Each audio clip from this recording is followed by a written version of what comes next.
मैंने बार बार कहा कि भारतीय जनता पार्टी की सरकार के समय नौकरियां बिकती रही। सबॉर्डिनेट सिलेक्शन बोर्ड में पेपर लीक किए गए, पुलिस भर्ती में घोटाला हुआ। हमने उस भ्रष्टाचार के चोर दरवाजे को सबॉर्डिनेट सिलेक्शन बोर्ड को भंग किया और नया बोर्ड राज्याचार्य नियोग बनाया।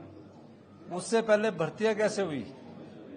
हमसे सवाल पूछा कि 23,000 जो भर्तियां उसका जवाब दो, और 23,000 भर्तियों का हम उनको जवाब दे रहे कि 3,000 लोग जो हैं वो batch wise TGT arts, TGT medical, TGT non medical और को भरा जा चुका है। 1700 के करीब जेबीटी के बैच वाइज भरे जा चुके हैं। राज्याचार्य नियोग से 31 अगस्त में 982 TGT arts, TGT medical, TGT non medical को भरने की प्रक्रिया शुरू है।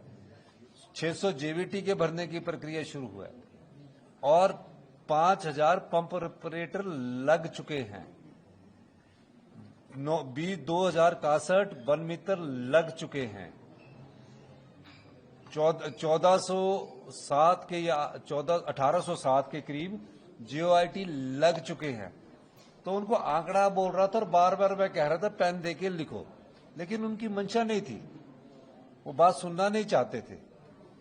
तकरीबन हमारी सरकार बनने के बाद हमने रोजगार के नए अवसर पैदा किए हैं और निश्चित तौर पर मैं कह सकता हूं कि वो जो पूछना चाह रहे थे उनकी मंशा कुछ और थी। जब हमने जॉब ट्रेनिंग की बात का आंसर दिया कि जॉब ट्रेनिंग सिर्फ नाम मात्र बदलना है, कॉन्ट्रैक्ट की जगह जॉब ट्रेनिंग है, जो भी जॉब ट्रेनिंग राज्याचार्य नियोग के माध्यम से लगेगा जिसके द्वारा नौकरी मिली जाएगी वो 2 साल में पक्का हो जाएगा। उस बात को भी वो सुनकर तैयार नहीं थे।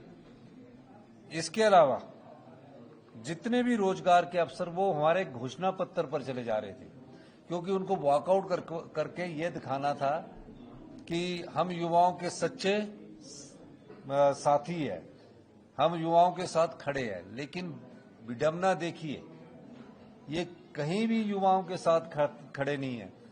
जो सबॉर्डिनेट सिलेक्शन बोर्ड से पेपर लीक भर्ती हुए हैं उनके जरूर साथी होंगे।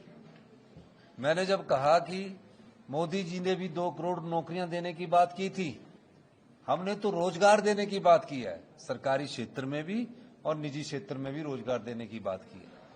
उन रोजगार में जितने भारतीय जनता पार्टी ने पिछले 5 साल में सरकारी क्षेत्र में भर्तियां नहीं की जितनी हमारी सरकार ने 2.5 साल में कर दी है।